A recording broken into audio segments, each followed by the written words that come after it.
So we are ready with a few questions, but before going to the actual session, I'll request Sonali ji to do the morning prayers. Good morning everyone. Today is Monday. आज शिव जी का दिन है, तो आइए हम ओम नमः शिवाय का जाप करें। ओम नमः शिवाय, ओम नमः शिवाय, ओम नमः शिवाय, ओम नमः शिवाय,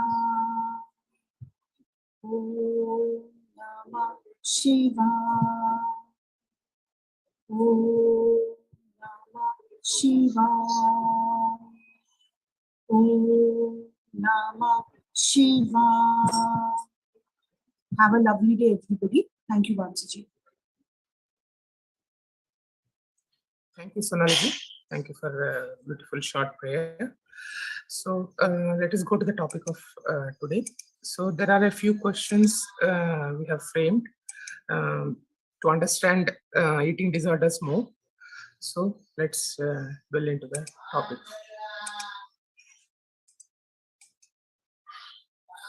So first question first, when should it be considered one is having a eating disorder? So it's a very thin line between the things. So when can we consider it as a disorder or habit, or how to go about it, Bhakti ji? For it to be considered a disorder, you have to understand that if you are anemic or bulimic, anemia where your blood levels, your blood sugar levels and your hemoglobin levels will suffer, that will indicate that you need help. But before doing your blood work, if you feel that it's becoming an obsession not to eat, or if you feel that ये हमारी family में है, उनको वो बहुत कम खाते हैं, it's very unnatural to eat so less. Like I have patients who are anemic who have only one toast in the whole day, which is obviously, I mean, even anybody will say it's too less. So if such a patient needs to kind of go and see somebody, and that is definitely an eating disorder. In terms of bulimia, if you feel the need to vomit every time or every day after eating a meal, it is a disorder. You need to go to a doctor. In terms of binge eating, if you feel that this pattern of binge eating, okay, is recurring very much. So you may not eat a lot every day, but when you eat huge quantities of food. Like शादी में गए बहुत खाना खा लिया, you're feeling uneasy, acidity. उसके दूसरे दिन आप कोई पार्टी में गए, बहुत खाना खा लिया, घर में कुछ बहुत अच्छा बना है, आपने बहुत खा लिया. So this is a binge eating thing. You can tell for yourself when there is a drastic increase or a drastic decrease in weight. You can tell for yourself when you need help. Thank you, Bhakti ji. Let us go to the next question. So are certain personality traits are more common in individuals with eating disorders? Eating disorders जो pattern रहते हैं उसमें personality और उसका क्या contribution? जो type A personality है, who are perfectionist, who feel that they have to be pictured or their image has to be a certain way. Who are high-strung, very sensitive about people's comments, who are very aware of their social standing. Normally, the type A personality types will have any kind of eating disorder. Okay, it doesn't need to be a disease. It can be any kind of an eating problem, basically a very unhealthy relationship with food. But if there is a particular type that is more prone to eating disorders rather than the others, it's not true. Any kind of a personality can fall. And also you have to understand that this may not be something that goes on throughout your life. It can be a phase. A lot of women during the postpartum depression find that they've put on a lot of weight after their pregnancy, and for that short period of time till they kind of lose their pregnancy weight, they go on very rigorous diets. They do these very unnatural diet. They eat only high protein. They eat only fruits, or they will full day they will eat drink only juice. These very rigorous kind of diets. So that may be one phase in their life where they would do something like that. So it may not be something that goes on for their whole life, but it may be sporadic. It may be depending on their emotional makeup at that time. So no, not a particular personality type is more prone to it. Okay. Then, yeah, are they treatable? The treatments are there for eating disorders, and is it treatable, curable? So absolutely, it's very, very easily treatable. You need a mix of medication and therapy. Medication will be more physiological medications, which means that if your blood levels, sugar levels, if your acidity, depending on what the eating disorder has done to your physiology, you will need medication for that. You will need therapy to see that you form a much better relationship with food.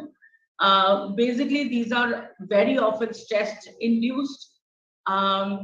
And also when your locus of control is external. Locus of control external का मतलब है कि जब भी आप लोग क्या बोलेंगे, लोग क्या सोचेंगे, उस पे ज्यादा ध्यान देते हो, these kind of eating disorders crop up very often with teenage girls because peer pressure is tremendous in teenage.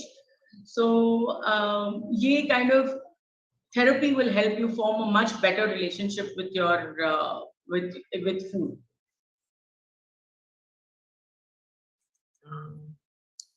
So it's about all the young parents. So my kid is a picky eater. Should I worry if it becomes a disorder? It may turn into disorder in future. Most kids are picky eaters. But because we're talking about childhood, it's important to kind of mention that your relationship with food very often is formed in childhood. So अगर बचपन में आपको सारे fruit groups नहीं दे गए हो, I'll give you an example. For a family who doesn't eat fruit, उनके घर में fruit आता ही नहीं है. The parents don't like fruit. The child is not. मेरे घर में करेला नहीं आता है. So from all the fruit groups, bitter is a very important fruit group also. So अगर आप कुछ भी कड़वा नहीं देते हो अपने डाइट में, कुछ भी bitter नहीं रखते हो, okay, that means the child is not going to experience anything bitter and is going to not like in future anything that has a bitter taste. So it's important that in childhood we get to experience all the tastes and all the nutrients that go along with these tastes. ऐसा जरूरी नहीं है कि आप करेला खिलाए बच्चे को, मगर if you give pomegranate to the child, अनार खिलाते हैं, तो you have to make sure that he bites and chews the seeds of the pomegranate. They are bitter. Okay, so that is important. Now, a household that is very conscious about that, you will now find a lot of households that say, हम तो fry करते ही नहीं हैं, हम तो घर में मीठा लाते ही नहीं हैं. Now, this is a very important food group for your child, fat and sweet. So, if you are not experiencing that, and the child has not experienced sugar, or hasn't experienced fried food, for him to digest or her to digest anything later is a problem. So your relationship with food is always established in childhood. And if you haven't had a relationship, a good relationship at home, and you haven't had the experience of eating everything when you are a child, you're not going to be able to do it when you're older. Well, you can do it when you're older because you know that as a child, all of us did not eat Karela, but now that we are older, we are all eating Karela. So it's not that you won't eat it, but as a child, you won't have those nutrients. That is very important. Also, when the mother, because the mother is a primary caregiver in most households, and also because the mother is the one who kind of looks at ghar mein kya banega and things like that, normally, not always, but normally, when the mother has an unhealthy relationship with food or any kind of food group, the child will imitate it. So that is something is very important कि हम किसी भी अगर हमें नहीं भी अच्छा लगता, for example, I don't like mangoes, okay, and if I don't like mangoes, I should still bring mangoes at home and not deprive my children of mangoes. क्योंकि अगर वो लोग ने मैंगो पहले से ही खाया नहीं है, समर में mango is a very very important fruit to have. It gives you iron and it gives you vitamin that lasts your whole year. Therefore, when we were children, we were giving mangoes for breakfast, lunch, and dinner. Mango ki season. So that is important to understand that childhood is a very important foundation for a relationship, a healthy relationship with food. So next question comes as the energy drinks, cola, soft drinks, or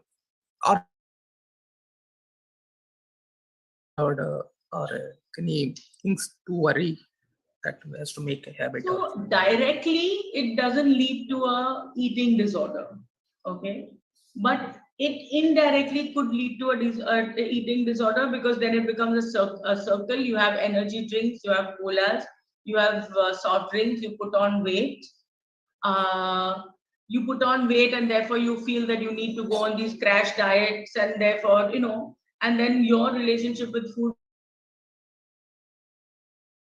is indirectly no food will give you a eating disorder. It's all how you think about food, how you feel about food, and basically eating is a like involves all your senses. Especially in India, where we eat with our hands, it really does involve all our senses. And therefore, if the food itself doesn't give you the disorder, but the emotions around the food will give you a disorder.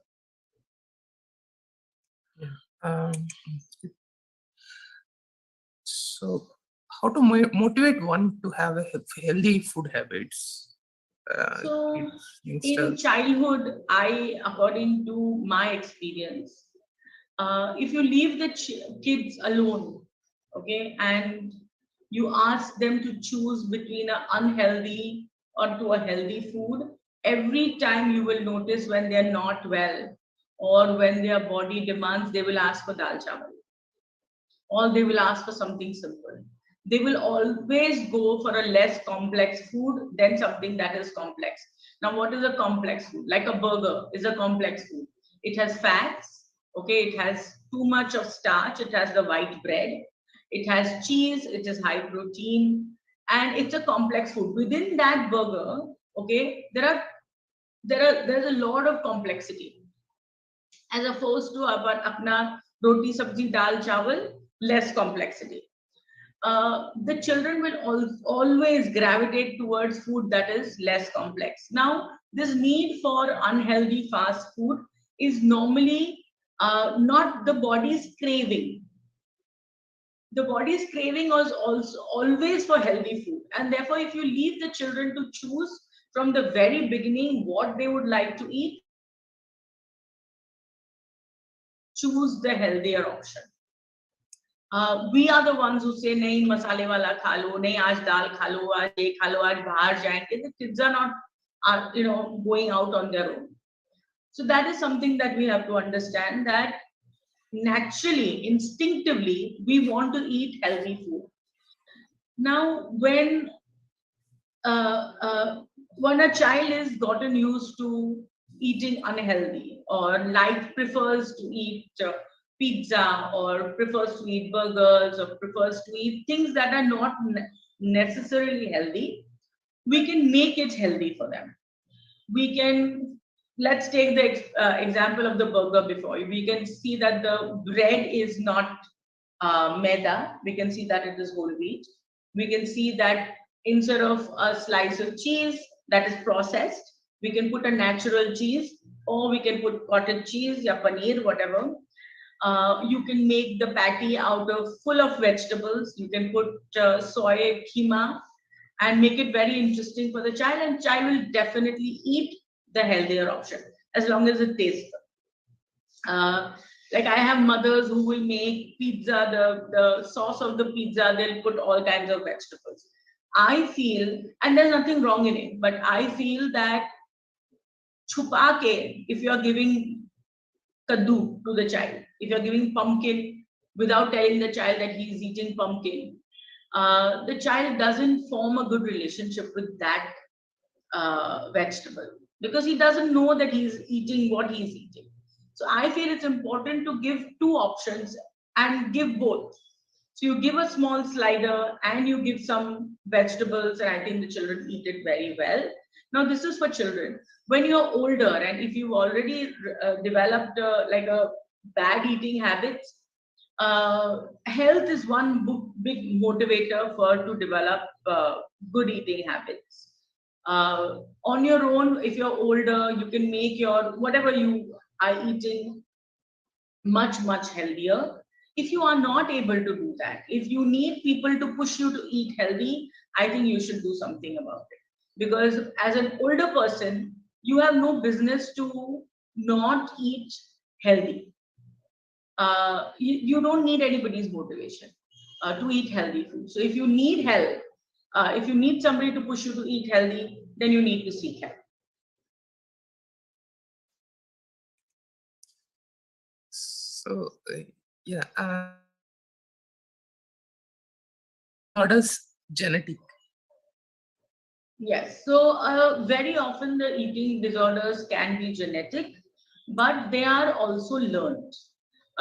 Genetic because if the parents have an eating disorder, there's a big chance that the child will also have an eating disorder. If it is not genetic, it will be learned because every time the child sees the mother or the father vomiting after a meal, the child feels that this is the way, because the child is experiencing it, seeing it, the child feels this is the way to keep yourself healthy. Bad fads of around eating habits or are always learned from the family. अगर आपके mother या father या बड़ी बहन या बड़ा भाई एक particular diet follow करते हैं, so in the family there'll be other people, especially children, who will start doing it. There are children 10 years old who are trying to do keto diets, who are doing intermittent fasting. They have no business doing that. Okay, but this is all learned from family. If it is genetic, can it be helped? Yes, it can be helped. Any eating disorder can be helped completely, but it is also the body's defense mechanism, and therefore every time the body feels stress, the body will go back to the disorder, whether it's anorexia or anemia. So that link between stress and food needs to be cut. You will find that very often if the mother or father are binge eat when they are stressed, the children will also do that. If there is, if children are overweight if there are people overweight in the family, normally the children also will be overweight. That's because of the kind of food they eat. So is it genetic completely? No, it is a combination of nature and nurture. There is a joke that obesity doesn't run in the family because they don't actually, because no one runs actually. So the nurtured behavior will be more contributor. Role of physical activity and exercise on dealing eating disorders. It would help, to if the eating disorder was related to any kind of psychological disorder. Definitely, physical exercise always helps. But very thin people, see, when there's a eating disorder, you have to understand there are a lot of medical conditions associated with it. There is low, there is an issue with acidity, there's an issue with digestion, there is an issue with hemoglobin levels. So your restrictive kind of exercise, because some for people who had the disorder for a very long time have brittle bones also, because they're not getting calcium, any kind of calcium. So does it help? Yes, it helps, but it has to be, especially people with extreme cases, they have to make sure that they are under supervision when they are doing physical exercises. It's not always advisable for people who have eating disorders. It's also important to understand that only physical exercise is not going to help. It is like saying, अगर मुझे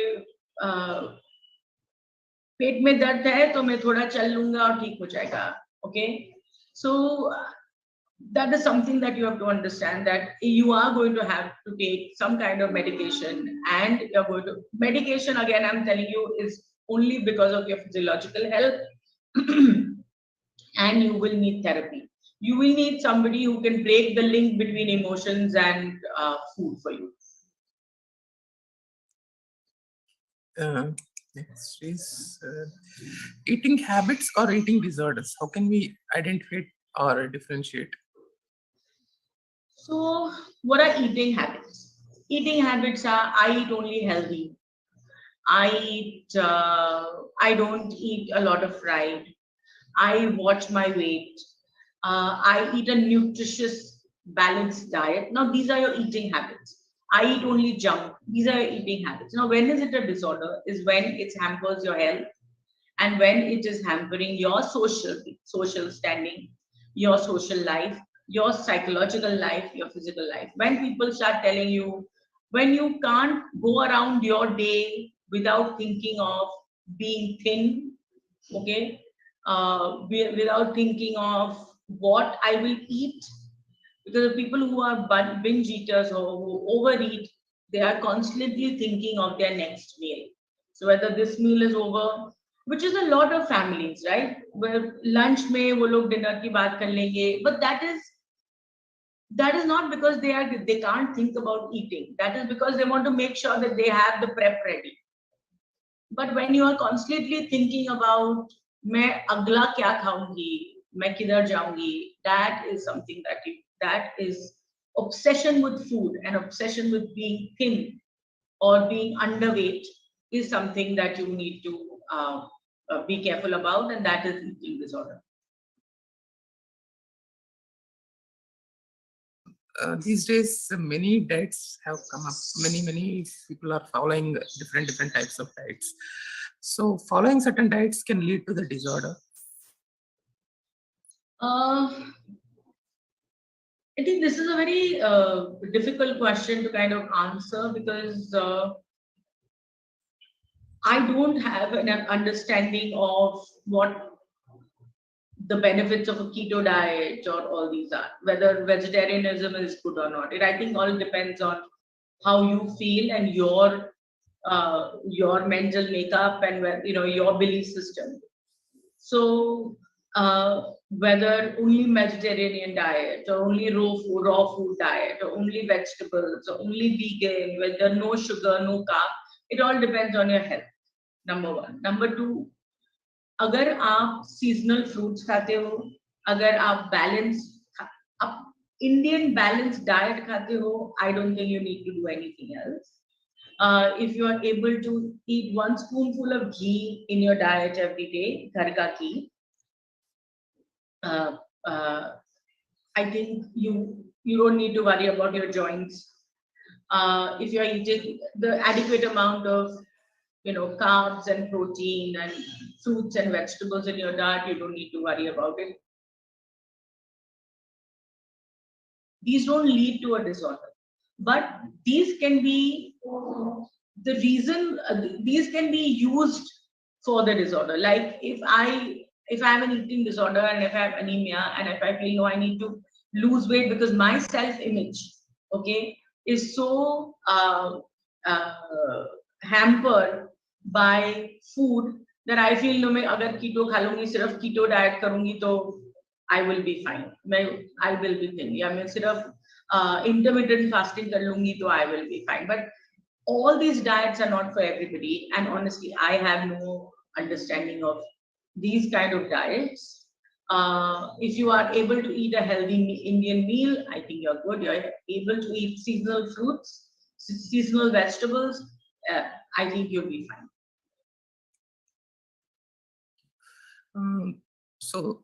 Can we prevent these things, these eating disorders? Yeah, that we can do. We can make sure that our children have a healthy relationship with food. We can make sure that they experience all that the fruit groups that they need to experience. We can make sure that they have a correct balance between eating out and eating indoor at home. Once a week, if the child is eating out, that's fine. You can have a rule. I used to have a rule: Monday to Friday, no eating out. One meal had to be a typical Indian meal: roti, sabzi, dal, chawal, whatever other things, compulsory. The other meal could be anything they like, but homemade. And this I tell a lot of my clients to follow. Very often there is a need to just call for food from outside. I can't tell you how unhygienic and how unhealthy some of the foods are, especially the fast foods like McDonald's ki baat kare. I don't want to single out one company, but I know about McDonald's, and therefore I'll tell you, the food is kept in their fridges for 6 to 8 months before it is served to you. And any Indian household will not keep food for so long in their fridge and eat it. And there's a reason why you don't do it. But you very happily will go to one of these fast food joints and eat food that is kept in their freezers for months. I think that is something we can help our children understand and prevent eating disorders. और ये जो हम हमेशा obsessively वजन के बारे में बात करते हैं, मेरा वजन कम हो गया, मेरा वजन ज्यादा हो गया, मेरा ये, मेरा वो, इसका वजन ज्यादा हो गया है, वो तो बहुत मोटी हो गई है, कितनी बुरी लगती है, thin people are better, fat people are not good. All this conversation about weight. Okay, if we try and prevent this around our children, I think they will have a better body image and a better self-image rather than feel that they have to kind of stick to one kind of mold. ये size होना ही चाहिए. So that comes to the end of our questions. So there are a few questions in the chat box too. I'll quickly go there. Mr. Harsh is asking, मेरा बेटा 12 साल का है और I don't know, please help me. The question is not clear, sorry about that. These days schools ask kids for of KG, UKG are asked to bring fruits in separate tiffin box, which is eaten after about an hour. Can this lead to any issue or disorder? That was Rajendra's question. It will not lead to a disorder, and there's nothing wrong with giving children fruits to eat. In fact, I think it's a great fruits and nuts to children is a great snack. It will not cause any disorder, that's for sure. So I believe Harshji ka question hai ki he was talking about dahi maybe. Dahi nahi kha raha hai, so how can I make him eat dahi? Is his question, I believe. Yeah. He is not eating dahi. Yeah. So I don't think there is any problem in not eating dahi. You can substitute. Basically, dahi is a probiotic. Substitute with some other probiotic.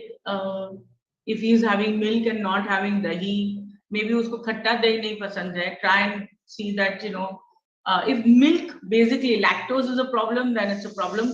But if dahi itself, maybe usko khatta ho jata hai aur nahi acha lagta hai, तो try and do जो अगर दही घर में जमाते हैं तो सुबह का सुबह जमाइए, शाम का शाम को जमाइए और वो ठीक हो जाएगा. You know, I mean, maybe he will prefer to eat dahi like that. You can make a dahi with fruit. Actually, dahi देने के बहुत वेज है, बहुत तरीके हैं. अगर आप जो रेगुलर दही नहीं खाता है वो आप बांध के उसको फ्रूट डाल के दे दीजिए, it becomes a fruit yogurt. You can do lots of things with dahi. और जो अगर नहीं आप खाता, then there are other probiotics that you can give him. It's not a problem. रात को रखी हुई रोटी, I think said this, roti in the night and leave it overnight and eat it the next day, it develops the same amount of probiotic bacteria that the dahi will give you. So agar wo nahi khata hai to roti de dijiye. So there are different ways of doing it, and as long as he's eating everything else, I don't think there is anything to worry about. Yeah, that's pretty much clear about a few issues bugging our mind. So, can we close, Bhakti ji? There aren't any more questions. So Bhakti ji will be here on next Monday too. So whatever. So any further questions can be answered in the next sessions. Thank you, Bhakti ji. Thank you very for much. teaching in the Lord. And I know your condition, but still you're dedicated to join the session. Thank you. Not about it. Thank you. Thank you. Have a good